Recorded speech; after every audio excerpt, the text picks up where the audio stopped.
Happy Monday, everybody. I don't know if it feels like a Monday to everyone else, but it feels like a Monday to me. Welcome to our webinar, and I'm really excited to have some of our SpaHive insiders on the call today when we're going to talk a little bit about trends, which I think is a really cool topic because so often I work with spas and even myself, right? It's hard to not be like, oh, I want to do that. Like, ooh, that's the next, like the shiny object that I want to bring in.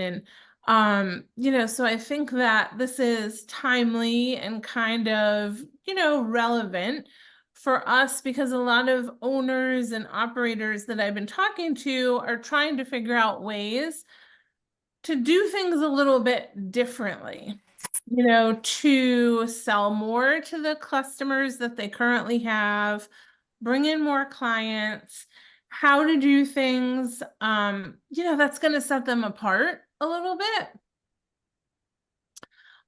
So let me do a quick intro. I'm going to have everyone introduce themselves to our group. So welcome. Let's start with Linda Arthur. Welcome, Linda. Julie, hi everyone. I'm Linda Arthur, Vice President of ilike Organic Skincare. Been with the company for 8 years. Been in the industry 40 years this year. No. Yeah. Well, your skin looks great. Thank you. How Lots about of you, practice. Stan? Did you say Jen or Stan? Okay. Stan. So I'm Stan Kapica. I'm one of the owners of SkinDive Solutions, and we are a US-based importer of non-invasive European beauty equipment. And just so happens that all of the devices that we currently are importing are Italian-made. And I've been in this business for about 10 years. Prior to that, I was in the news business, so you can understand a natural transition. I know, right? How interesting is that? But that keep will, life interesting. I was gonna say that we'll dive into tomorrow when I interview you for the podcast. And Jen, how about you, Jennifer? Hey, I'm Jennifer. I'm with a company called Vivari Corp, and we import German skincare for over 30 years. And we have our own brand with a needle-free needling device that is, for pretty much anybody without having any risks. And Nice. I'm a licensed esthetician myself, not active anymore because of the business, and I'm doing all the trainings. I'm the national educator. But I have a different background. So I come more from the skincare ingredient side. Yeah, which we had a really cool chat last week for the webinar. And I learned a lot about, the ingredients that go into a lot of skincare and like who's buying what from where, which is really cool. So let's jump right in. If any of our live attendees have any questions and you're used to doing our normal SpaHive meeting format, you can just like come on video and ask your questions. So because we were having a larger group this time, we were doing a webinar format. And so if you have any questions, just put them in the chat and we'll monitor them throughout. And there'll be an opportunity at the end if you have any questions as well. So we've talking about sizzling summer, right? And I've talked to people that are the busiest, like busier than ever, and then I talked to a lot of spas that have seen a tiny bit of a lull over the last few weeks. I mean, some in June and some in July, and I'm based in New England, so it's a tiny bit different region than the rest of you all. I mean, Stan is the closest in New York. But we're having an amazingly perfect summer. And I feel like people are taking advantage of that, right? Because last year, I don't know if you remember, but it like rained for half the summer. So, you know, spas are feeling a little bit of that crunch, but also I like to see all of the spas that I work with start planning for the future now in July, almost August, and not be thinking about Q4 and 2025 in November. So that's one reason why we're doing this. So you all speak to so many spa owners, especially being vendor partners. And you talk to owners, managers, and directors, you know, on a daily basis. So what are some things that you're seeing the most successful spas doing currently that's different? So what are the most successful spas doing differently? Linda, do you want to start with that? I was going to say some of our top accounts, and these can be single estheticians as well as larger spas. And it's really focused on doing events that are partnering with other businesses that are close by.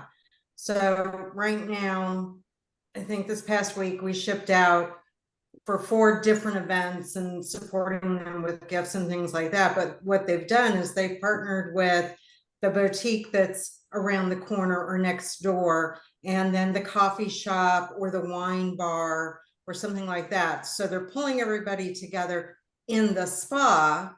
And those owners of those businesses are coming in and they're doing a couple of hour group nights, mini facials included, but classroom style. So it's not individual, it's getting a group of people, they may or may not know each other. And the couple others that I participate in, they prefer that they don't know each other so that they're creating more of a networking within their own customer base as well.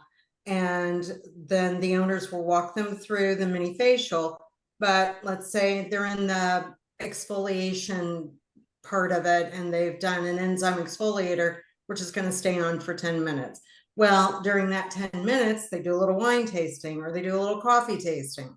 Then the next segment that's on longer, which is the mask segment, and it's sitting there for 20, mask is on for 20 minutes. During that segment, the boutique owner or whoever other vendor is coming in will talk about their boutique and say, going into fall styles now, what's the trend for fall styles? They may have a couple of their employees do like a little fashion show, and then we'll offer coupons or buying sessions. So after the facial is done, those guests can go next door, wherever it is, and do a little shopping.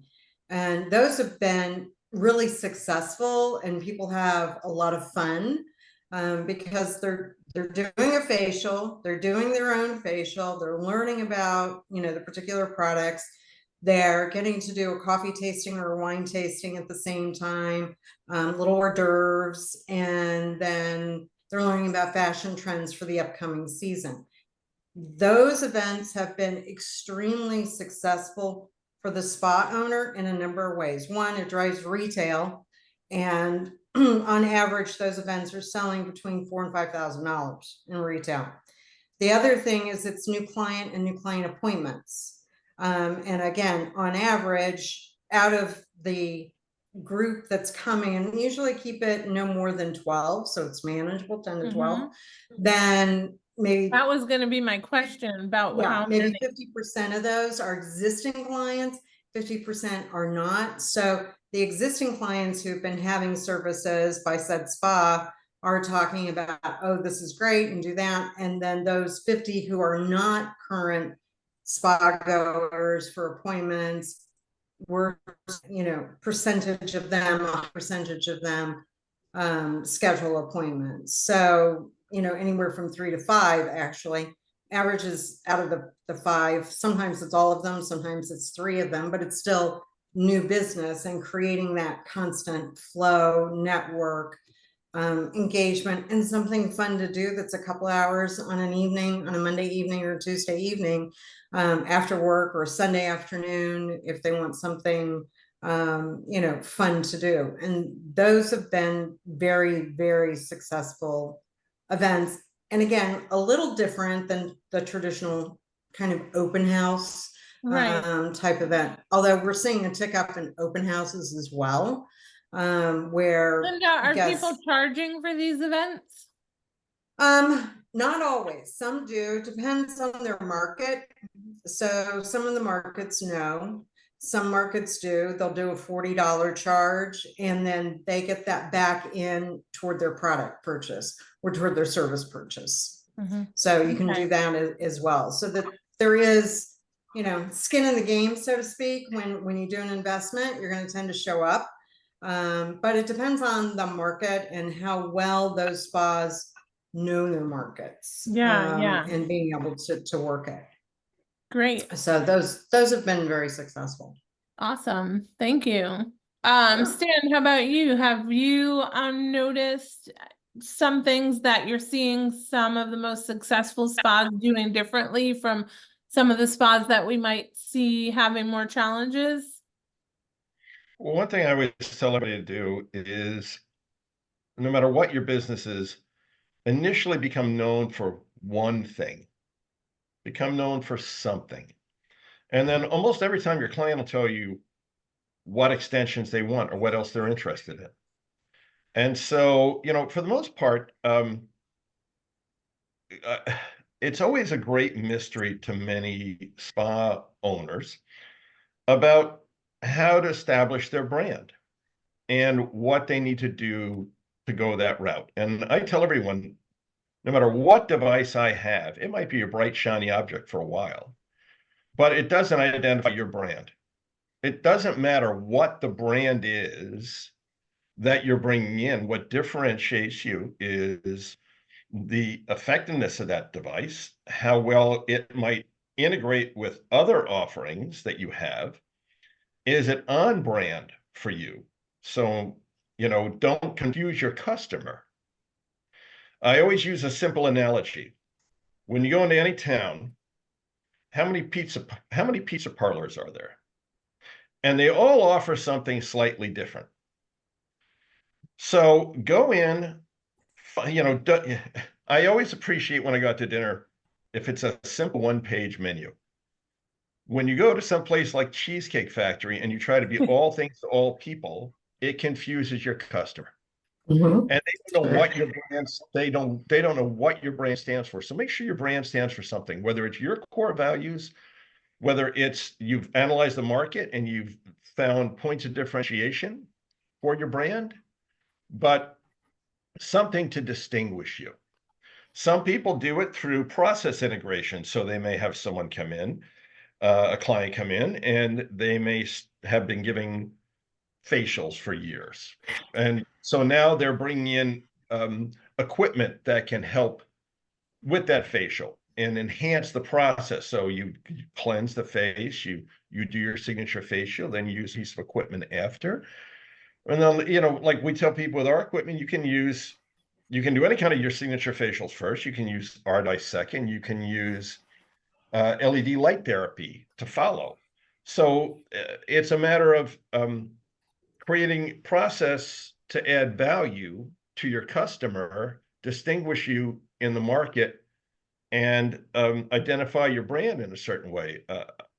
I think today you want to be known as introducing technology, because there's so much technology out there, so many ways to differentiate yourselves and to grow your business without spending a fortune of money as well. And so I'm rambling a little bit, Julie, which is what I usually do. But I just wanted to come back around to say, listen, when you're going to do anything, the bottom line is always ask yourself, is it right for my brand? Am I staying on point with what I want my brand and value proposition to the customer to be? And I just tell everybody, look, it's really simple. Just look at your marketplace and decide what the niche is, because there's always room for everybody to eat. There's always enough money out there. And so it doesn't have to be anything simple. The other thing is, just because you build it doesn't always mean they're going to come. So we vet a lot of different companies, third-party vendors we work with that provide Facebook and Instagram targeting abilities, and to do it on a very cost-effective basis. And so we have a couple of vendors that we use to help whenever we integrate a new product in to bring them to the table. Because once you market it to your initial client base, you still need to bring in new people. Even with referrals, you still need to bring in new people, unless you're satisfied with where you are and you keep it there. But most people want to grow, and the only reason why they brought in a piece of equipment is to help expand their business and incorporate technology into it. Right, right. Love it. Thanks, Dan. Those are great points. And how about you, Jennifer?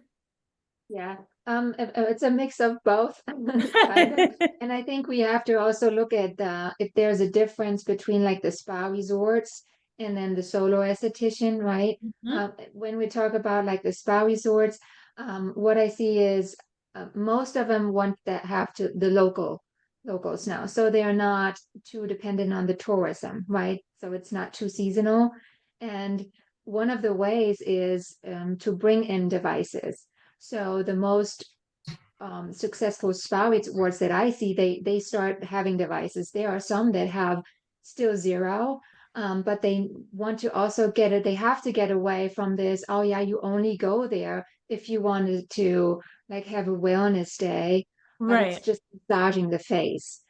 So you know there are clients that want that, but that's just something that you do once in a while. But if you want somebody in on a regular basis, you need to advanced technologies for the facials to get them in. And then also a logo comes and you can offer series. So if you pre-sale packages, you know already they're coming in for a regular amount of time. And then every time they come in, even though they paid for the service already, you can always upgrade them with other products or retailing. So you want them in, you know, on a more regular basis. When it comes to more solo estheticians, the ones that are really successful actually have a corporate identity.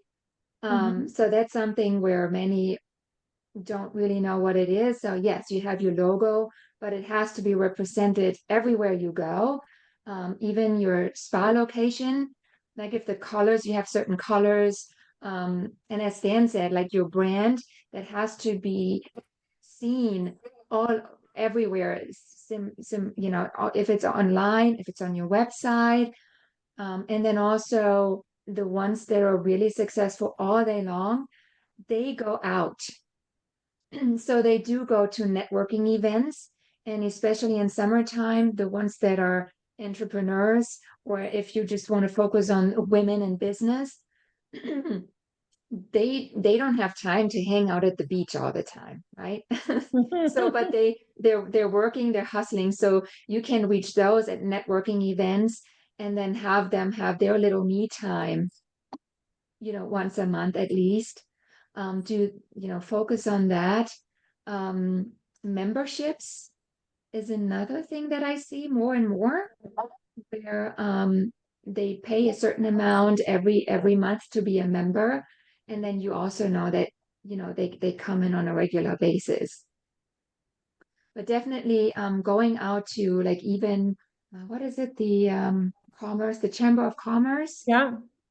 like events like that, I see, and I have some of the spa owners, they go out and they do mini facials. They could do like a hand facial where you can see the difference between one and the other. They can take a little device, you know, like a micro lift, or like even our needle for needling. Like you can do mini surfaces there, and then just give them a little coupon or like a little goodie bag with samples of products, and then they come in. Right, right. I love it. But yeah, and I still believe that, you know, the most of our business still comes from word of mouth, you know, and so social media is great, right, to be in people's face, like to really hammer home kind of what Stan said, like, what am I known for? You know, that you're the authority on what? You know, you're the thought leader in your area on what? and what are the things that you're doing and trying to drive, new business and keeping your current clients engaged. But by getting out of your, kind of spa and your normal day-to-day and networking with people, that's an easy way, one, to get known in the area. So what are you an authority on? So that then your community, when somebody's talking about spa, anti-aging, acne, oh, I look tired, oh, my back hurts, whatever the thing is, people are automatically saying, have you been to? In creating that. So I think I think that's great because it all kind of all of our answers there tie back together. So we're always hearing about the trends, right? We have face lymphatic drainage massage, cryotherapy, touchless services, multi-sensory experiences, high-tech tools to enhance our services, which we just talked about. How are you seeing the most successful spas incorporate these trends? Maybe tell me an example about a spa that has really blown you away with their successful implementation of some sort of a trend. Whether it's the device, whether it's something that you don't have, don't sell, whatever it is. Stan, do you want to start with that one? Sure.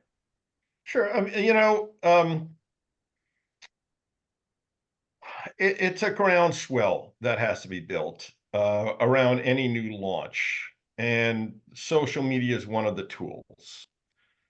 So, marketing to your database, possibly local advertising in various publications where you want your brand to be seen, as well as some people will use different types of targeting, but that's usually in a more mature phase as they've already implemented it. So it's using all the tools to build the groundswell. I have a number of people who a couple of people that were just about out of business because they hadn't evolved their brand, and they took a little bit of a risk and they put a piece of our equipment in, and it totally transformed their business to the point where one person's out in middle central Iowa just bought a second piece of equipment because they have something that nobody else has in the market. Everybody else is doing like traditional facials, and they've incorporated hot cold therapy in. A lot of people say right now, like the cryofacial is just a Greek word for cold. The cryofacial is a one-dimensional way of doing a facial. It really doesn't do much except to reduce inflammation, might lift and tighten too. But there's a lot of better ways to do it. And that everybody gets stuck on buzzwords sometimes, and they want to be another lemming. It's just, oh, they're doing cryo, we got to do cryo, or whatever. Somebody's got a hydrofacial, we got to get a hydrofacial. Well, there's 10,000 hydrofacials in the United States. Why are you going to do what everybody else is doing? Don't play it safe. You have a known device, you have a known science. Bring something in that's a little more innovative, a little bit different to that effect. And those are the kind of clients who are successful. They are willing to take a risk. And you always have to ask, my dad always said this to me, what's the worst thing that can happen with any risk that you take? That's all you have to ask yourself. And you can live with that, do it. I like it. We're taking risks. Wow. Jennifer, how about you? Tell me about maybe a spa that you've worked with, incorporating trends that have been really successful at it. I have a couple of them in mind right now, and what they do is they customize, they create their own thing with the device and the skincare together. So I have a lot of them, like hydrofacial is an example where it's just easy. It's the same thing. And then it's the hydrofacial on the menu. But then I have assistants, they're like, yeah, well, what can I, like, how can I call the service? And I always tell them, I said, make this your service. The client really, in case of the hydrofacial, it's different, but a client really doesn't care about the name of the machine. They don't care of that. They want to know what the goal is. So create it, take it and do your own thing. And the ones that are combining it, I mean, they have powerful facials. It's amazing the before and after pictures they have.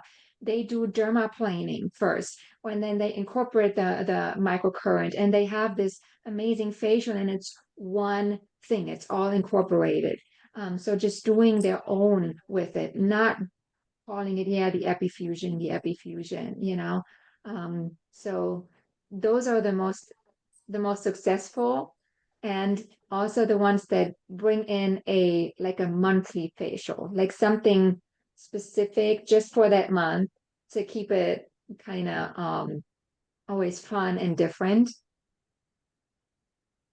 I know I like keeping it fresh, right? Because you have Yeah, the yeah. same people. I mean, a lot of your same people walking through your doors, ideally, right? I mean, a lot of the hotels have a transient clientele, but still,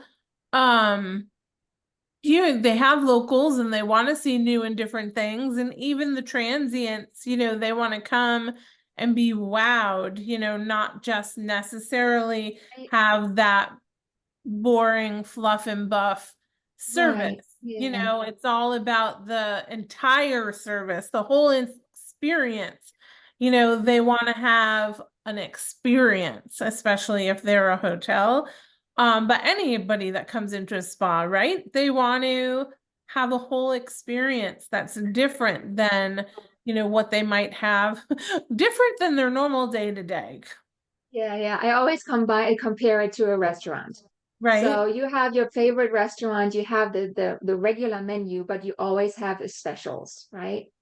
So because yeah, you might think, oh, I really want to go there because of the veal chop, but then they give you the special menu, look through it, and you're like, that sounds actually much better for today. Right, So, exactly.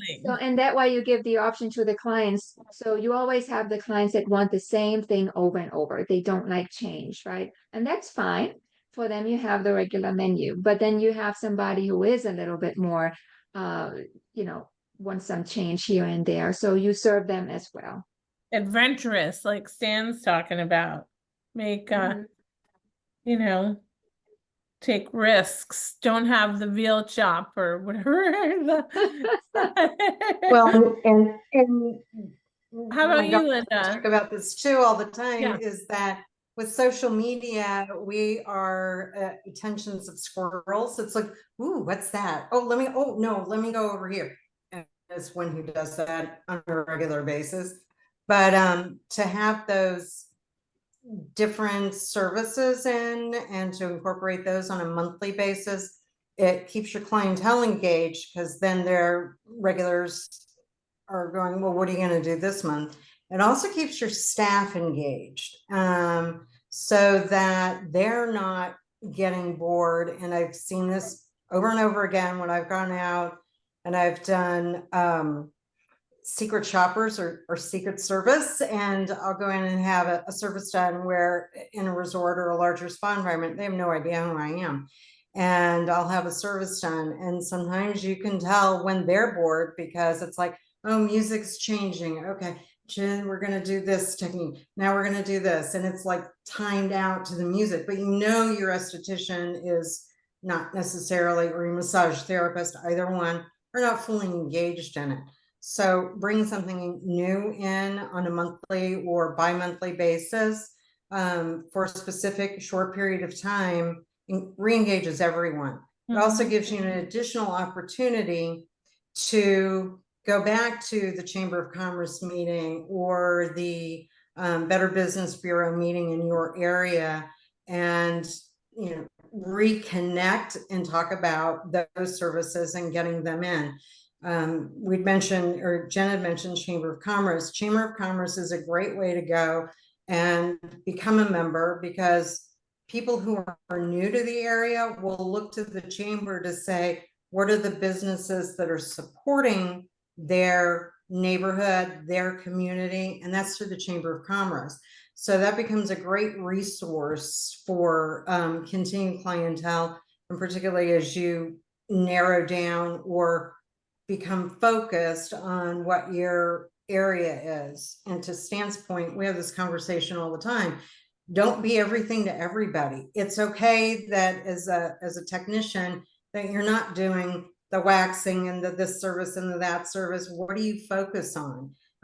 Where is your passion? And zero in on that and continue to get additional education through your vendors, through other vendors, through trade shows, whatever it takes to be engaged. And also go to schools and teach what you know to those students, because that also keeps your brain active and keeps you engaged. And you're always looking for talent to come in. The more you're seen in front of those schools and you're working with them, then there's an opportunity then to create new business for yourself, to mentor, which is really important for our industry, to be able to, bring the new in, continue to evolve. And the best way to evolve is to teach and to share your knowledge, and go forward from that. Yeah, and I think that's a good point, because I think that a lot of us as spa owners or operators, vendor partners, whatever your job is, right, we get caught up in the day-to-day oftentimes. And it gets busy and you get overwhelmed. And if you're an owner, you're maybe doing services, you're managing, you're mentoring, you're doing payroll, you're doing marketing, all the things. And so it's easy, I feel like, for us to get caught up in the day-to-day. And, personally, I, recently am like, oh, I'm just not, like, maybe it's summer, I'm not so excited, right? That's why I used to always go to iSpa, because it would always refill my cup, right? And that's why we have the SpaHive events, to try to refill people's cups. And so I said, I have to get back to, practicing what I preach. And so last week I had, 4 in-person meetings with spa owners, over lunch or just to take a walk. And I remembered, how important it is to get outside of your own head. And, these, like, what our panelists are saying is, you just have to, it's hard to keep that excitement going. So imagine how it is if you're trying to keep yourself excited and your staff excited and your guests excited. But those are the things that we have to continually work on, and, use our social media and use all of our tools in our toolbox, to do so. And thank you. Andrea had a comment about great points. Thanks for all these focus pointers. And Andrea said, what is the best way to pinpoint ingredients and how to show the quality of ingredients for treatment and retail products? So how is the best way to, anybody have any ideas on to showcase? So if we know what our, what I'm known for, right? Andrea knows what she's known for, and she wants to highlight ingredients and features. What's the best way that we might be able to do that? Because we want to share how important, maybe some of the products are that we use and why. Any ideas from anyone? Like training. So, so whoever is the skincare supplier should be training the estheticians on a regular basis and keep them up to date with, and just like the main ingredients, because the consumer gets also confused quickly. And if you give them too much information, then they're out. So just like maybe 2 of the main ingredients and something that they know, because they read it everywhere. They know peptides, hyaluronic acid, but you can also throw in one new ingredient that they don't know, just so they know what you're talking about. But I would say definitely from the supplier side, you know, they should get you ready to know all of the ingredients, the main ones, and how to recommend it to the client. I agree. The main bullet points to showcase those. If your product has got clinical testing on it, clinical testing, depending on the type of testing that's done, allows for substantiated claims to be made. So that can be part of the bullet point for your advertising on a particular product or particular treatment, because there's data based on the type of clinicals, be it in consumer blind, double blind testing, you know, a number of others that allow for those results to be shared. So the guest knows, if I'm using XYZ product, or they see this product, here are the bullet points. And then there's a clinical test. When we do clinical tests as vendors, and Jen and Stan can say this, those test results, everything has a number and can be given the client, if they're really curious, can be given that number to look up the test results. Because there is a database that any type of clinical testing is all maintained in the international database, national and international. So maybe can you give an example, or maybe you could give an example, and then Stan is kind of our expert on the call about marketing and social media. But if you're saying, excuse me, like for example, you know, we talked recently about like the Hydrotone products. And so primary ingredients are rose and hyaluronic acid. Hyaluronic acid, right.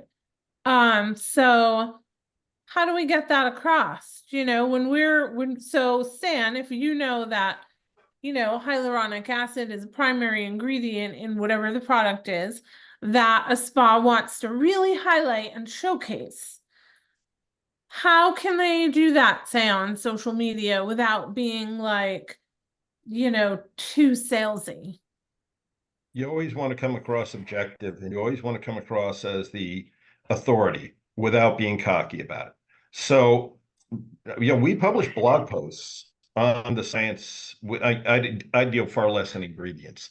I deal in the science behind the technology. Right. So we produce blog posts for our clients to use, and that helps to educate both the staff and their clientele. And then it comes across objective. It's third party, because we actually have a third party produce all of this as well too. And then we let them use it for that purpose. And you know, whenever you never want to be, it's one thing if you're recognized as an authority. It's another thing, it's more trusting if it's a third party talking about it.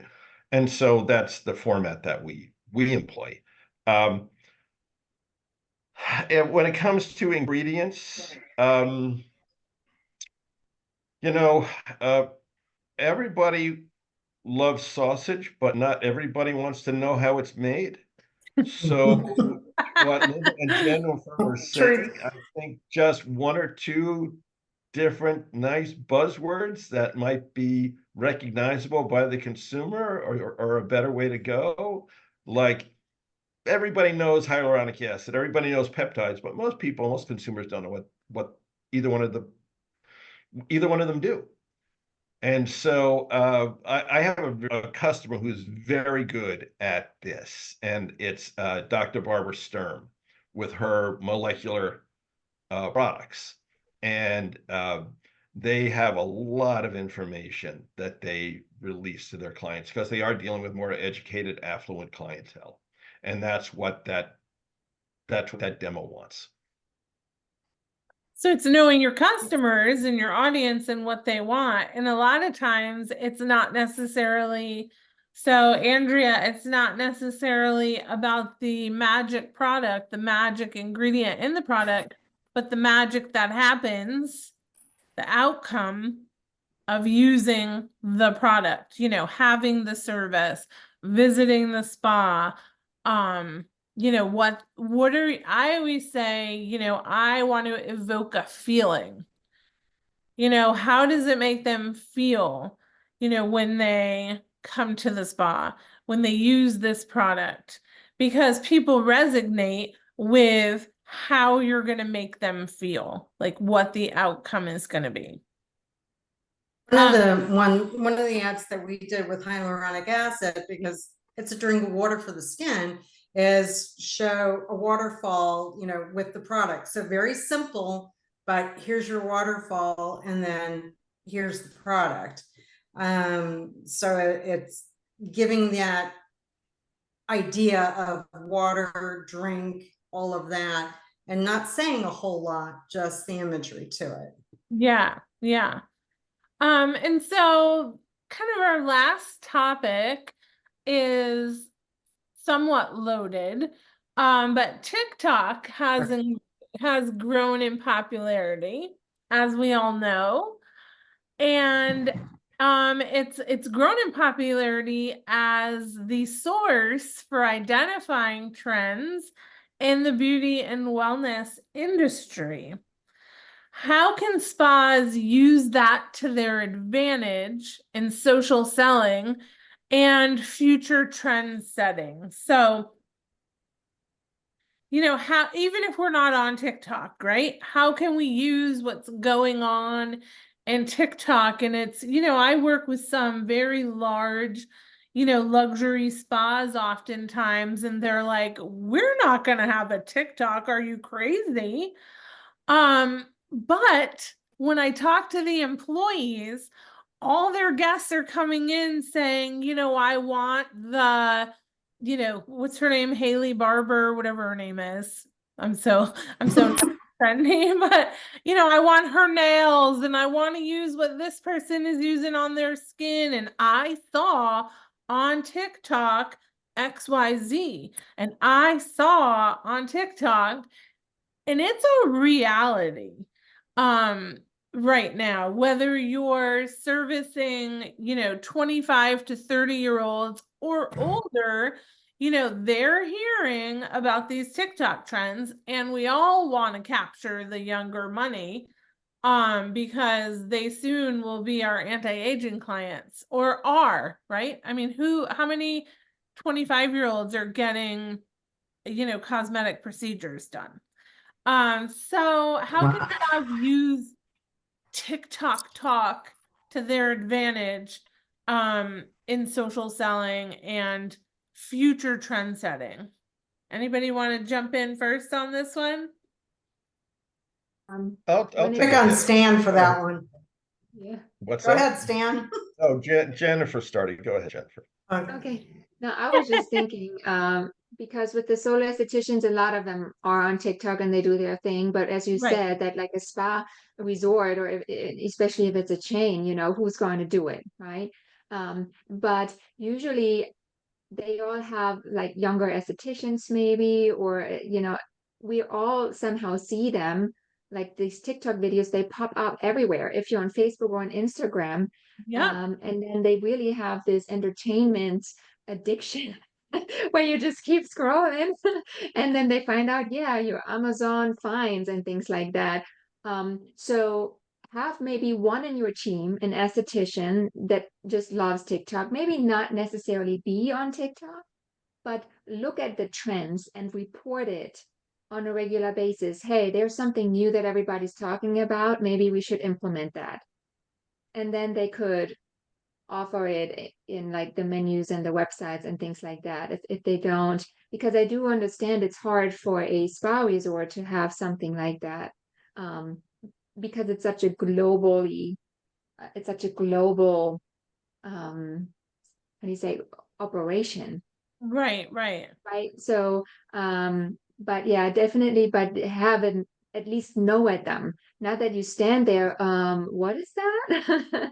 So they need one dedicated person that will report on a regular basis, hey, what's going on TikTok. I love it.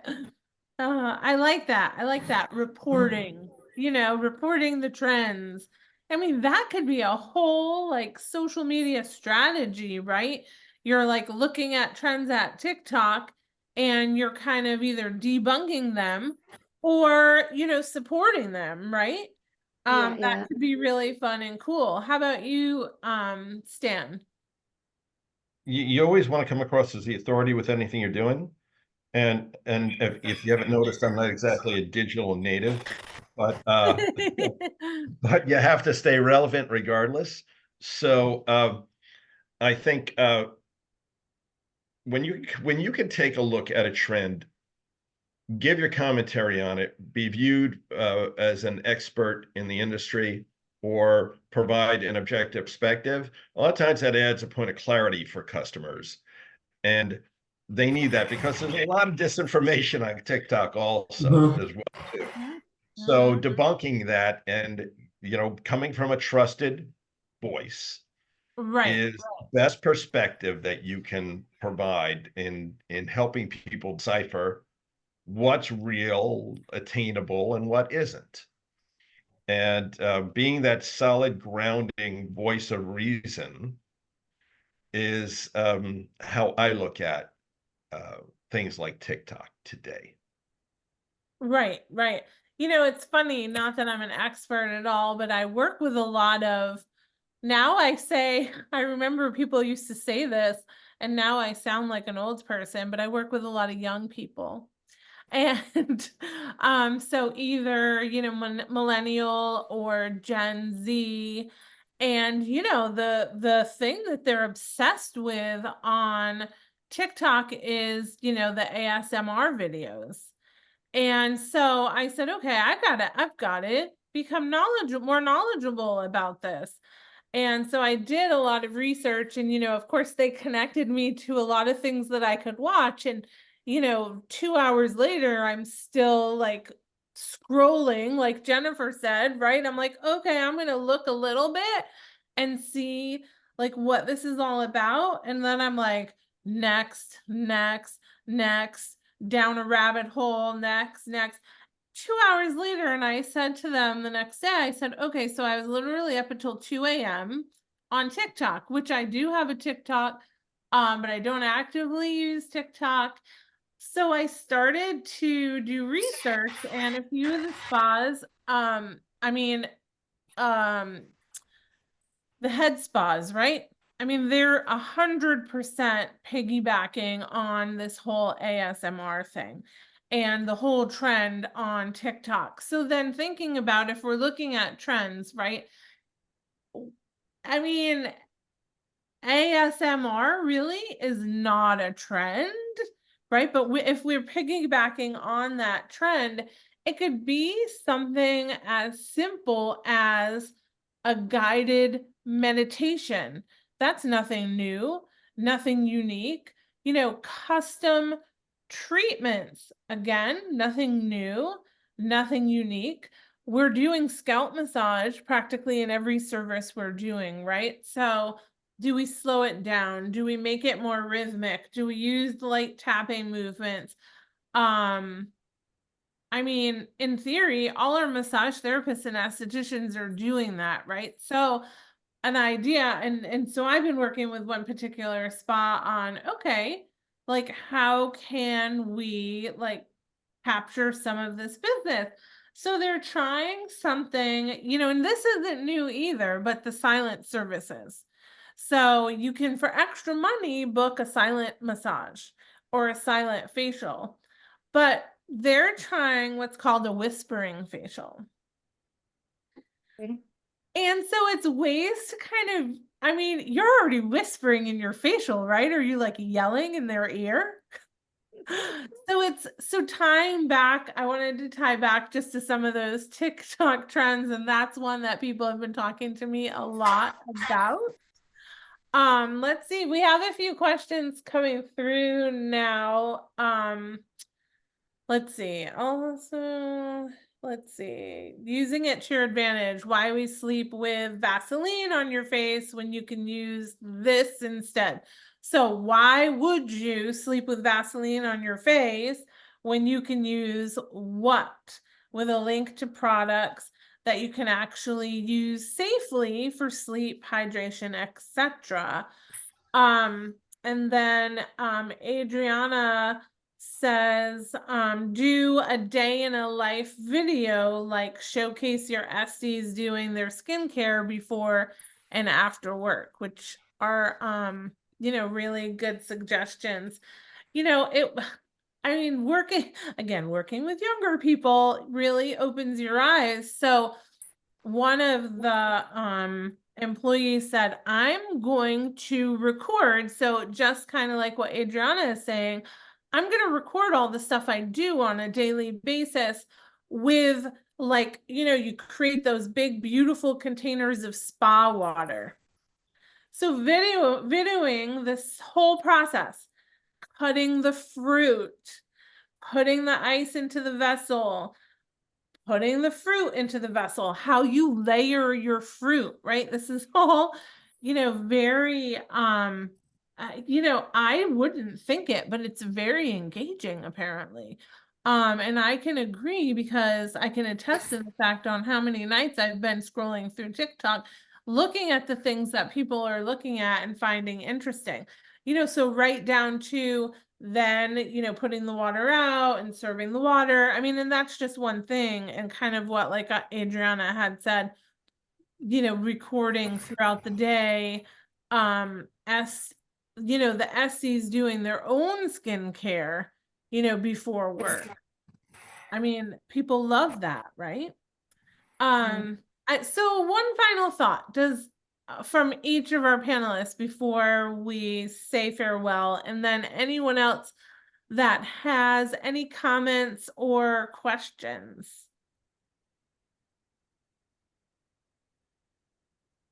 So any final thoughts, Linda? Enjoy the process and allow your imagination to go. Think of things that you would enjoy and put those to test. You have nothing to lose. Risk is an opportunity to learn and, to go forward. You have nothing to lose, but everything to gain. So jump. I mean, that's, kind of cliche, but it's what you have to do in order to keep moving forward, to keep thinking bigger and go into, the end part of this year. And use each other. I mean, network. We've got SpaHive and we've got a lot of people out here with a lot of experience. So if you're stuck, reach out because somebody will be there to help offer some additional advice, put a thought in your head that you can then expand on and go from there. Stan, any final thoughts? Well, I like to say to my kids who are in their 20s now, life is not a dress rehearsal. So if you are in your business and you're starting to get bored by it, imagine how your clients see that. You always have to be it's no different than a marriage. You always have to be putting work into it, spice it up a bit at times, and, be unique, be different. If you're just going to follow the pack, all you're ever going to achieve is mediocrity. Love it. Do what you've always done, you're going to get what you've always gotten. Right. That's right. Go big, go home. Don't expect unrealistic things to happen unless you're going to put something forth. And when it works, you feel really good about it. And whether you meant to travel that path or not, or you got there by accident, I'd always say I'd rather be lucky than smart.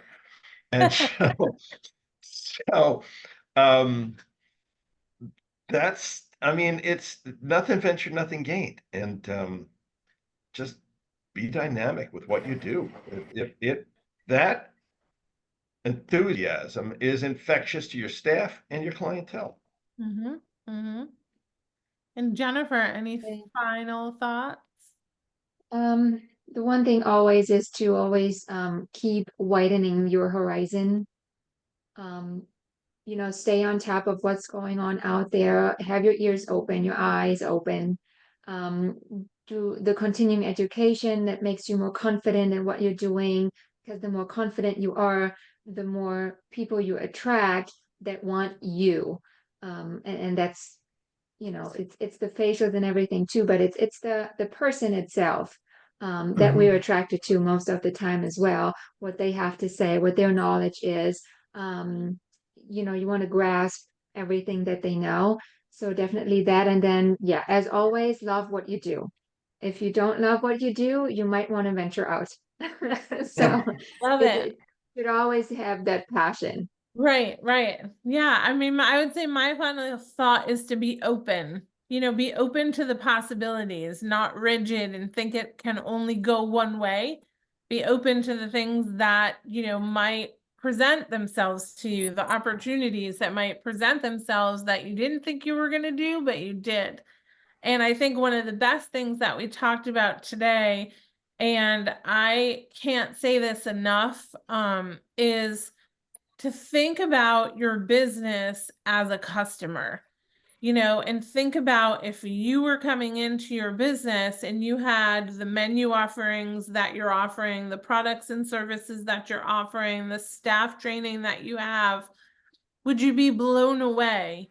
And if not, what could you do to tweak it just a little bit differently? And then when you're advertising and doing your marketing and spreading your, this is who I am, this is what I'm known for, this is why I'm an authority in my area of X, you know, that you're putting it out there for people to come in and experience it like in a way that you would want to experience it. So as you're building your business on marketing and social media, what do you want to see?